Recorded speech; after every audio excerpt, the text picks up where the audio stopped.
채널A가 친윤계와 친한계 취재를 종합해서 문자를 김건희 여사가 보냈다는 5건의 문자를 재구성했다. 이렇게 단독 보도를 했어요. 지금 채널A 재구성한 문자 내용을 살펴보면 처음 문자 보낸 게 1월 15일입니다. 2차례 명품백 논란 사과에 대해서 무조건 시키는 대로 하겠다. 대통령이 내심 전화 오는 걸 기다리고 있다고 이제 전했어요. 그다음에 1월 19일 세 번째 메시지죠. 세 번째는 이제 이게 친윤계 입장과 친한계 입장이 좀 갈리는 부분입니다. 해석이. 보면은 김 여사가 비대위 차원에서 사과를 결정하면 따르겠다는 건데 이 메시지를 놓고 한동훈 후보 측에서는 사과 시 책임론을 언급한 부분이 있었다라고 얘기를 했어요. 그러니까 방점이 이 책임론, 사과하고 싶지 않은 부분에 방점을 찍고 있더라고요. 그럼 그다음에 이제 윤 대통령이 한동훈 위원장의 사퇴하라고 요구한 뒤죠. 23일 메시지를 보면 김경률 비대위원의 극단적인 워딩에 대해서 가슴이 너무 아팠다라는 얘기가 있어요. 이게 이제 마리 앙투아네트 발언이겠죠. 하지만 이제 사과가 필요하다면 단호히 결심하겠다라고 했는데 한 후보 측은 여기에 위원장님께서 그럼에도 불구하고가 들어있었다는 거예요. 그러니까 방점은 그럼에도 불구하고에 있다. 여기에 이제 해석을 했고요. 25일 보낸 메시지에는 김 여사가 사퇴 요구와 관련해서 사과와 공감의 내용이었다는 거예요. 충분히 공감됩니다. 제 잘못에 기인해서 그렇게 됐습니다. 미안합니다. 이런 내용이 들어있었다는 건데 이 보도 내용 어떻게 보셨나요? 개판이죠. 난장판이고 정말 이런 것들이 공개되고 전당대회에 영향을 끼치려기 위해서 양쪽에서 해명해라 배신이냐 너흰 뭐 감히 여사님의 문자를 씹은 나쁜 인간 이런 식이잖아요. 그러니까 상당히 좀 저도 정치권에서 한 25년도 다 산전수전 다 겪었는데 이거는 처음 봐가지고 새로운 초식이 나타나가지고요. 어떻게 대응을 하고 어떻게 평론을 해야 될지 모르겠는데 이 문자와 관련해서 여러 가지 좀 지금까지 생각하지 못했던 김건희 여사와 관련된 일이 있는 것 같아요. 그러니까 김건희 여사가 대단히 겸손한 분이구나. 비대위 뜻을 따르겠다, 위원장 의견 따르겠다, 진심으로 죄송하다, 막 이렇게 얘기하면서 자신을 낮췄잖아요. 대단히 겸손한 분이구나라는 것을 이번에 새삼스럽게 알았고, 자기 결정권이 있는 분이로구나. 이렇게 사과 이 문제는 대통령실에서 정무적인 판단을 해가지고 당과 긴밀하게 협의를 해서 사과 내용, 수위, 단어, 시점, 모양, 형식 다 이렇게 해야 되는데 위원장님 저기 사과하라 그러면 내가 사과할 테니까 위원장님 결정해 주세요. 내가 완전히 뭐 대통령실 이거는 뭐 내 마음대로 할 수 있으니까 이러한 이미지를 줄 수 있지 않느냐. 그런 좀 생각이 들어서 오히려 이게 럭비공이 된 것 같아요. 럭비공이 됐다. 그러니까 이 둥그른 공을 던져가지고 에이 한동훈 받아라 못 받았지 그러면 너는 이제 실점 이거였는데 럭비공을 던진 거예요. 럭비공을 빵 던져가지고 본인들한테 맞은 것 같아요. 그래서 아니 이런 것들이 직접 한동훈 위원장한테 보내는 게 마저부터 시작을 해서 여러 가지 국정농단 개입, 뭐 정무적인 판단도 독자적으로 하는 김건희 이러한 이미지를 주는 것 같아서 좀 장기적인 관점에서 보면 김건희 여사에게 안 좋은 쪽으로 작용할 가능성이 높아요. 당장 민주당 의원들은 방송 나와서 그러잖아요. 국정 개입, 전당대회 개입, 당무 개입, 국정농단 막 이런 식으로 프레임을 씌운단 말이에요. 상당히 부적절한 오픈이 아니었느냐라는 생각이 드네요. 언더웨이님이 대통령의 그립감이 제로고 김건희 여사의 그립감이 100이다라는 댓글을 남겨주셨는데 어떻게 보세요? 상식적으로 먼저 대통령하고 상의를 해야 되는 거고 이거는 뭐 그런 다음에 그러니까 허락을 구할 부분은 아니죠. 그러니까 저는 그렇게 생각해요. 그러니까 이거는 사실상 한동훈 위원장한테 허락을 구하는 것 같은 모습인데. 대통령과 상의를 했는데 사과를 하기로 결정했다. 뭐 사과를 하지 않기로 했다. 이렇게 통보를 하거나 아니면 사과를 하기로 했으면은 어느 시점이 좋겠느냐. 아니면 우리가 이쯤에 할 거니 이제 준비를 해달라. 뭐 이렇게 대화가 오가는 게 조금 맞지 않나요? 저는 그러니까 일반적으로는 그렇게 보여요. 그래서 너무 저자세라서 좀 약간 이상하다고 느꼈고 이게 이 맥락들을 보면은 지금 15일에 있었고 19일에 있었고 23일에 있었고 25일에 있었는데 그 앞뒤로 무슨 일이 있었는지를 짧게 말씀드리면 이해가 가실 거예요. 그러니까 작년 11월 27일에 서울의 소리 보도가 있었고 그 한 달 뒤인 12월 26일에 한동훈 비대위원장이 딱 왔잖아요. 작년 연말에. 오자마자 제일 논란이 됐던 거는 그냥 김건희 어떻게 할 거냐, 김건희 특검 어떻게 할 거냐 뭐 이 얘기였거든요. 계속 언론 보도 나오고 그때 국민의힘 지지율이 2월 하순 되면은 반등을 했지만은 이때는 거의 200석 민주당 계열이 야당이 200석 가져갈 가능성이 높다 막 이런 얘기가 굉장히 많이 나왔던 때였어요.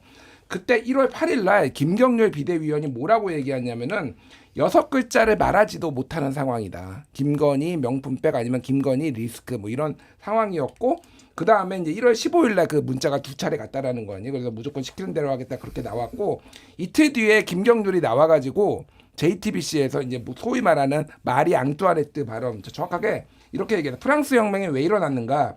마리 앙뚜아네트의 사치, 난잡한 사생활이 하나하나 드러나면서 감성이 폭발된 것이다. 지금도 이 사건이 국민들의 감성을 건드렸다고 본다 얘기를 했는데, 자 김건희 여사 입장에서 보면은 내가 15일에 문자까지 보내가지고 이게 이제 뭐 그거를 부인하지는 않으니까 문자 내용에 그 톤을 부인하는 거지. 그러면 17일 날 김경률이 나와가지고 마리 앙뚜아네트 하면은 열받은 거죠. 열받을 만한 상황인 것 같아요. 그러니까. 그리고 18일 날 한동훈이 국민이 걱정할 부분이 있다. 19일 날 국민 눈높이에서 생각할 부분이 있다라고 하니 그날 문자가 또 간 거예요. 그러니까 19일 날 이제 세 번째 문자가 간 거죠. 그래서 여기에서 이제 그 톤이 달랐다. 이것만 이제 싸우고 있는 거고. 그 다음에 21일 날 문자 세 번째 문자 가고 21일 날에 이관섭 대통령실장이 와가지고 사퇴해라. 그러니까 윤재옥 원내대표하고 같이 만나서 한동훈 사퇴해라 이렇게 얘기를 하고 그 다음 날에 김경률이 사과하고 너무 커지니까 수습을 해야 되니까 김경률이 사과하고 23일에 한동훈 비대위원장이 포이더 인사 서천시장 이제 가가지고 대통령 만나고 포이더 인사하고 그 다음에 이제 문자가 4차 문자가 간 거예요. 그러니까 여기에서도 마리 앙뚜아네트에 대해서 이런 거친 언어에 대해서 김건희 여사가 나는 이해하려고 한다라고 얘기를 했고 하지만은 한동훈 측에서는 뭐 진정성이 없었다 뭐 이런 얘기하고 있고 그런 다음에 이제 25일에 마지막 문자가 간 거죠. 그래서 여기에서도 끝까지 이제 답변이 없으니 2월 7일에 KBS 대담에서 박절하지 못했다 우리 아내가 이제 이렇게 나온 흐름이란 말이에요. 그러니까 중간중간에 보면은 김건희 여사가 소위 말해서 열받을 빡칠만한 상황이 있기는 했어요. 그러니까 본인의 입장에서 보면은 최선을 다해서 이렇게 뭔가 제스처를 취하는데 한동훈이 답이 없다라고 하면은 약간 열받을 만한 이제 상황이 있었던 것 같아요. 그래서 굳이 저는 그러니까 이게 뭐 누가 편을 들고 안 들고가 아니라 한동훈도 이상하다. 왜 굳이 한 번도 답변을 안 하느냐. 이 정도면 답변해 줄 만하지 않나? 한 번쯤은. 5차례 정도 보냈으면 이런 사안에 대해서 답변을 할 만도 한데. 제가 장성철 소장 진짜 싫어하거든요. 근데 저한테 5번 문자 보내면은 아유 그래도 형님 잘 지내시죠? 뭐 이렇게 뭐 다 이해합니다. 뭐 이 정도는 나올 것 같아요. 그러니까 이게 다 지금 감정에 켜켜이 다 쌓여 있고 지금 이 전당대회 흘러가는 것도 이 감정들로 지금 촉발된 거 아닌가. 그래서 김건희 여사가 뭐 직접 개입했는지는 모르겠으나 이것도 이상하고 여기에 이제 장해찬이 나와가지고 자기 컷오프 시켰다고 그런 막 감정적으로 대응해가지고 막 이렇게 하는 것도 이상하고 이 감정들이 굉장히 켜켜이 쌓였다. 그래서 제가 마지막으로 한 말씀 드리면은 제가 다른 방송에서 했던 말인데 윤한 공멸론을 제가 얘기를 했거든요. 윤한 공멸론이요? 예, 감정이 이렇게 쌓이다 보면은 결국은 양쪽이 다 내상을 입게 양패구상을 할 가능성이 있다.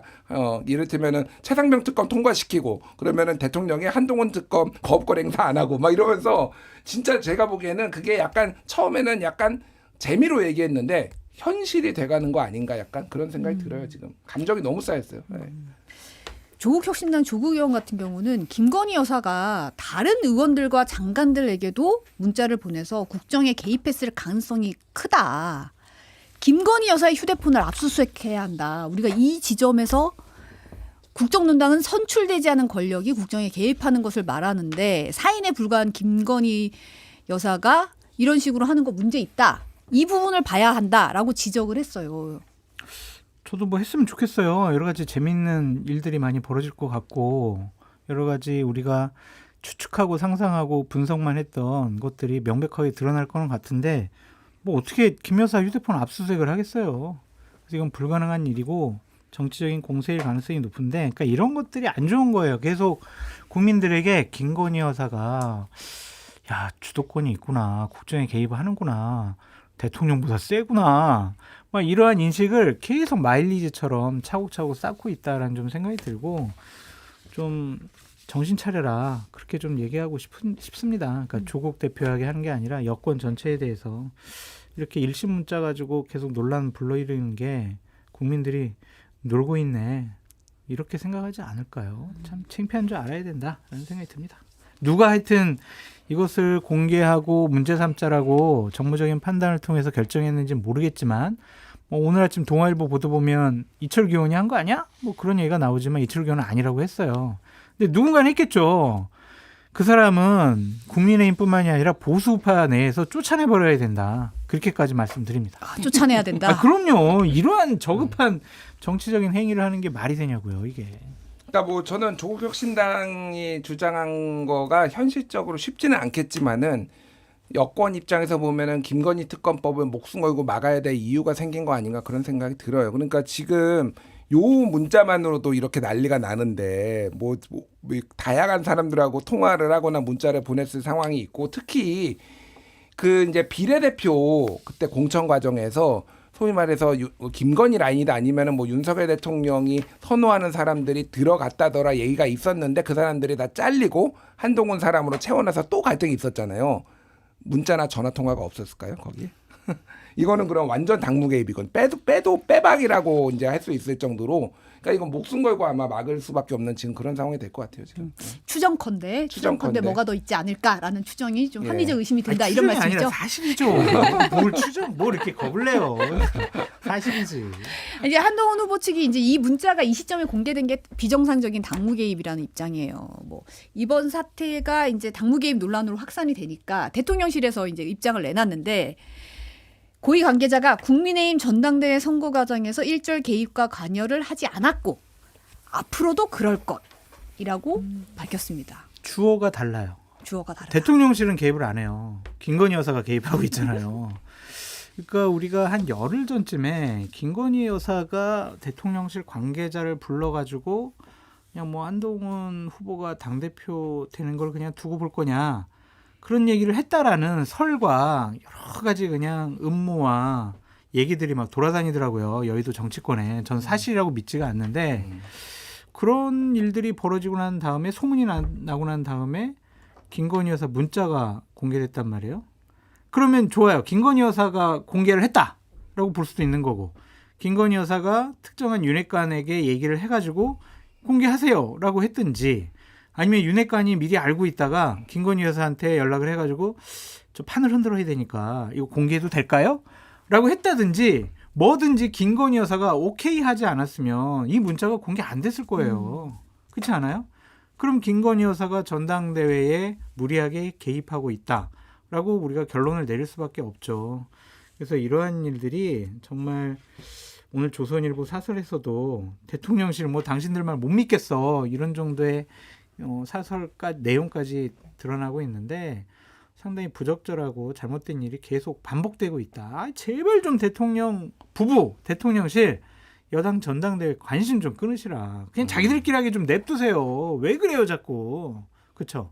그러니까 김건희 여사가 정말로 그러니까 알았을 가능성이 좀 훨씬 높은데 이거에 대해서 몰랐을 가능성도 있어요. 뭘 몰랐냐면은 이미 올해 1월 23일에 TV조선의 보도를 보면은 이 문자가 왔다 갔다라는 내용만 없지 이런 취지의 얘기를 전달을 했고 사과하겠다는 얘기를 김건희 여사가 한동훈 측에 전달을 했고 뭐 이런 것이 있었다라는 보도가 있어요. 보도가 있었죠. 그리고 이 사태가 이제 김규환 논설실장, CBS 논설실장이 공개한 이후에 조선일보 기자가 유튜브를 하는 게 있어요. 거기에 뭐 무슨 펀치 뭐 이런 거 있어요. 거기에 이제 나와가지고 본인이 이미 다 입수하고 있었다라는 얘기도 했어요. 아, 나도 알고 있었다. 아, 나도 알고 있었는데 이거 공개되면은 이 국힘이 난리 날 거기 때문에 보도를 이제 뭐 안 했다. 그게 뭐 회사 차원의 결정인지 제가 뭐 그 기자 개인의 차원인지 모르겠는데 어쨌든 지금은 다 이렇게 됐으니라고 해서 문자가 4건이 있었다라는 걸 다 공개를 했는데 1월 15일에 2건이 있는 거로 해서 5건이 됐으니까 4건 그것도 맞는 얘기예요. 그러니까 이런 상황이면은 이거는 조선일보만 알았을까요? 그러니까 소위 말해서 이제 선수들 그쪽에 좀 깊숙해하는 선수들은 다 가지고 있었다라고 보면 될 것 같고 그게 뭐 이철규인지 뭐 누군지는 모르겠으나 그러니까 이거를 김건희 여사한테 아니 허락을 안 받더라도 독자적으로 움직였을 가능성을 배제할 수는 없지만은 김건희 여사가 경로하면 안 되니까 물어봤겠지 상식적으로는. 그 여권의 권력 구조상 김건희 여사와 조금이라도 좀 관여, 관련, 뭐 언급 이런 것들이 김건희 여사나 대통령실의 허락 없이 이런 것들이 공개되고 문제가 된다라는 것은 현재로서는 불가능한 일입니다. 불가능합니까? 완전히 불가능합니다. 네, 어떻게 해서든 김건희 여사 한번 보호해 보려고 했는데 안 되는 겁니까? 가만있어 봐. 내가 그러면 보호하려는 걸 공격한 게 되네. 제가 저 김건희 여사가 몰랐을 것 같아요. 네. 그냥 나쁜 윤핵관들이 이러한 일을 저지르지 않았을까. 그러니까 사실 진중권 광운대 특임 교수가 이제 원희룡 후보를 향해서는 이제 문자 공개하라고 이제 원희룡 후보가 얘기하니까 폭로당한 쪽에서 까는 경우도 있냐, 잔머리 굴리지 말라고 직격하면서 이제 또 다른 SNS 글에 문자 공개 배우로 친윤 핵심 이철규 의원을 지목을 했어요. 김규환 논설실장이 CBS 논설실장이 친하다. 그러면서 이제 문제는 이철규 의원의 배후에 김건희 여사가 있는가가 핵심이다. 그러니까 문자를 넘겨준 방식과 의도가 굉장히 이 쟁점이다라고 지목을 딱 했거든요. 근데 이철규 의원은 아까도 잠깐 언급했지만 문자를 본 적도 없다고 이제 밝혔습니다. 이 공방에 대해서 어떻게 생각하세요? 그러니까 원희룡 후보는 또 그 얘기했잖아요. 그래서 그러면은 진중권 교수가 문자 이거 전문 다 본 거냐? 그러면 어디로부터 받아서 본 거냐? 한동훈한테 받아서 본 거냐? 뭐 이런 얘기 이제 또 SNS에 올렸습니다. 그러니까 이걸 보고 있으면은 정신병 걸릴 것 같아요. 저는 솔직히. 이게 무슨 전개인가? 이게 전개가 진짜 예측을 할 수 없는 쪽으로 막 가고 있으니까. 그러니까 뭐 이철규 의원이야 뭐 문자 본 적 없다라고 얘기할 수 있죠. 근데 제가 이 문자 사건 딱 터지자마자 저도 이제 국민의힘 분들 이렇게 만나잖아요. 그분들이 실질적 진실을 알고 있는지 없는지는 모르겠으나 한 3명, 4명이 야 이거 이철규 작품이야 그렇게 얘기하더라고요. 그냥 지난 뭐 목금부터 해가지고 뭐 최근까지 주말 사이에 그냥 다 이철규 작품으로 알고 있어요. 모두가. 본인이 이렇게 부인한다고 해서 이게 좀 될까는 잘 모르겠으나 그냥 모든 사람들이 다 그렇게 본인은 굉장히 억울할 수도 있잖아요. 뭐 그러면은 좀 더 적극적으로 뭔가 해명을 해야 되는데 그동안에 이분의 어떤 뭐 행태라고 하긴 그렇고 뭐 이렇게 하는 방식들이 워낙에 이제 신뢰를 잃었어. 국민의힘 내부에서도 야 이철규라면은 좀 혀를 너들어요. 그러니까 게다가 그냥 자기 정치한다라고 보시는 분들도 많아요. 이게 뭐 정권에 충성하는 게 아니라 자기 정치를 해서 생존하는 스킬만 살아남았다 이렇게 좀 되게 싫어하시더라고요. 아니 근데 이제 동아일보와 통화해서 무슨 일만 있으면 나한테 책임을 돌린다 라면서 약간 되게 억울해하고 있긴 하더라고요. 저희는 충분히 입장을 설명을 드렸습니다. 네. 저는 뭐 이철규 의원과 관련된 거는 언급하지 않도록 하겠습니다. 네. 고소고발을 좀 자주 하시는 분이라서. 아 진짜? 큰일 났어 이제. 큰일 났어. 들은 이철규 의원한테 전화 받았다라는 거 제가 그런 풍문이 있던데 사실입니까? 너 내 이름 더 언급하면 고발하겠다 이런 전화했다던데 사실인가요? 고발은 아니고요. 고소하겠다고 합니다. 그런 저간의 사정이 있는 걸로. 본인이 어쨌든 전당대회에 개입 안 하겠다고 자기는 전혀 관심도 없다고 저한테 전화를 통해서 얘기해온 점을 밝혀드리겠습니다. 이제 큰일 났다. 이제 정말 어떡하냐. 아니 근데 오늘 아침에 김종배의 시선 집중에서 이제 한동훈 캠프 측과 원희룡 캠프 측이 설전이 벌어졌어요. 네. 라디오 상에서 지금 정강재 한동훈 캠프 대변인이 6개월이 지났는데 이 내밀한 문자 두 사람이 알 수 있는 문자가 거의 원문 그대로 해석될 수 있을 정도로 공개가 됐다는 것에 의문을 제기하지 않을 수 없다. 공작 냄새가 난다라고 했고 이준우 원희룡 캠프 대변인은 한 후보가 친한 기자들한테 문자 보여주면서 얘기한 적이 있다고 들었다. 뭐 진중권 교수도 문자 봤다는 얘기를 했다. 이게 무슨 공적 대화냐 이랬다는 건데. 그러니까 이런 거예요. 막 그 저한테 문자 온 거를 우리 좀 뭐 성지영 앵커님한테 성 앵커님 저 이런 문자 받았어요. 이거 어떻게 생각하세요? 이거랑 저 이런 문자 받았거든요. 이건 뭐 문제예요 하면서 공개하는 거랑은 좀 다른 차원의 문제죠. 그러니까 이것이 그냥 주위 분들하고 나 이런 문자 받았는데 어떻게 하는 게 좋을까 상의하는 것하고 전당대회 시점에서 특정 후보에게 상당한 좀 피해가 갈 수가 있고 안 좋은 일이 벌어질 수 있는 거를 공작 차원에서 공개한다라는 것은 다른 차원의 문제라서 이거를 원희룡 후보 측에서 너희들도 잘못했잖아. 너희들도 보여줬잖아. 이런 식으로 대응하는 것은 물타기가 아니냐라는 좀 생각이 들고 원희룡 후보로서는 어쩔 수가 없을 거예요. 제가 봐도 앞만 봐도 어대안이라는 흐름을 그냥 정상적인 제가 당대표가 되면요. 이재명 후보랑 제일 잘 싸우고요. 정말 이재명 꼭 감옥 보내겠고요. 국민의 사랑받는 민생정당 국민의힘 만들겠습니다.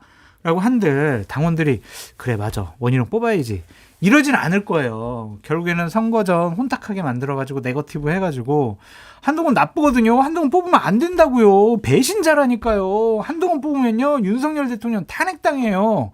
이렇게 당원들에게 위기감을 고조해야 그래 한동훈 뽑으면 안 될 수도 있을 것 같아. 그럼 누굴까? 그럼 나경원보단 원희룡?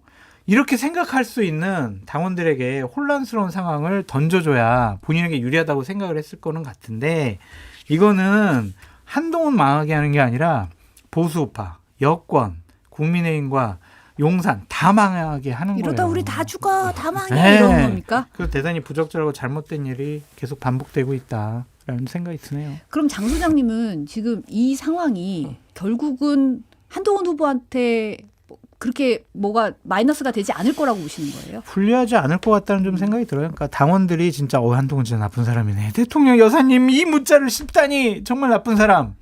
이렇게 가야 되는데 그러진 않는 것 같아요. 전당대회 때 지금 여사님이 등장하셨네? 그러면 여사님 편을 들고 있는 원희룡이 되면 우리 지지율이 올라갈까? 다음번 지방선거 대선 이길 수 있을까? 당원들도 이제 그 생각을 하는 거거든요. 미래를 왜냐하면 보는군요. 윤석열 정권은 과거란 말이에요. 우린 미래를 대비해야 되는 거 아니에요. 원희룡이 스스로 과거 속으로 걸어 들어가고 있다. 타임머신 타고 미래로 가야 되는데 타임머신 타고 지금 과거로 가고 있어요. 그래서 오히려 원희룡 후보 쪽이 좀 더 불리한 프레임에 빠질 수밖에 없는 것 같다라는 좀 생각이 드네요. 저는 이제 이게 궁금한데 이제 1차적으로 7월 23일까지 1차 투표고 28일까지 8일에 이제 결선 투표잖아요. 문자 얘기 언제까지 할 건가? 23일까지 할 건가? 22일까지 할 건가? 7월 하루 전날까지? 와, 그러니까 역대급으로 남을 건데 뭐 이게 뭐 지금 내용이 뭐 누가 뭐 옳고 그르고 이거 판가름 날 수도 없는 거잖아요. 그리고 그냥 당원들이 판단을 할 건데 전체적으로 당원들은 제가 한번 저번에 설명드렸지만은 지금 이재명을 누구 어떻게 막을 것인가 여기에 지금 가장 큰 관심이 있어요. 그러니까 그런데 지금 문자 얘기를 하고 있는 게 정말로 이게 퇴행이고 김건희 여사에 대한 신뢰도가 낮아요.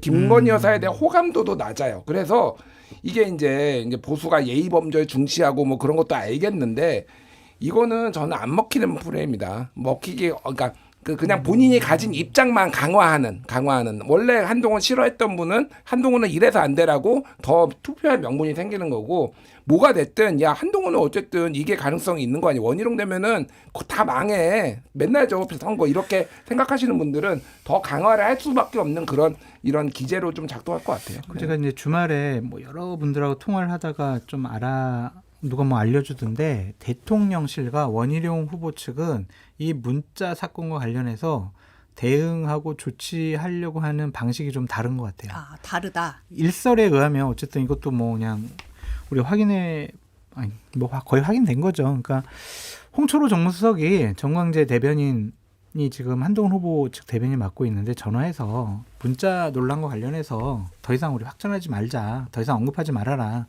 대통령실 김건희 여사 좀 언급하지 말아라. 그렇게 전화 통화했다라는 얘기가 있어요. 네. 근데 원희룡 후보 측은 지금 어제 저녁 오늘 아침은 계속 지금 그러고 합동 연설회 때 아마 더 세게 나갈 거고 내일 내일 오후에 합동 연설회가 있죠. 그렇죠. 네. 내일 TV 토론 있잖아요. 지금은 이제 한쪽에서 얘기하면 언론이나 기자들이 이쪽에서 이렇게 얘기했는데 어떻게 생각하세요? 그럼 다른 언론에서 보도하고 이렇게 쓰리 쿠션으로 논쟁이 계속되고 있는데 오늘 오후나 내일 TV 토론에서는 직접적으로 답하시오 막 이제 이럴 가능성이 많단 말이에요. 그럼 김건희 여사랑 문자한 거 다 깎아 막 이제 한동훈 후보가 이럴 수도 있는 것이고 그래서 확전은 될 거는 같은데 이것이 우리 김준일 평론가님 얘기하신 것처럼 지속되지는 않을 것 같고 9일 날부터 민주당도 전당대회 당대표 후보들 하여튼 선거하는 거 시작되잖아요. 네. 그럼 이제 프레임이 좀 바뀌어가지 않을까. 서로에게 다 마이너스란 말이에요. 그래서 이거는 국민적으로 핫하고 우리 평론가들 정말 얘기하기 정말 재미있는 건들인데 오래 가지는 않을 것 같다라는 생각도 듭니다. 네. 근데 이런 얘기도 있어요.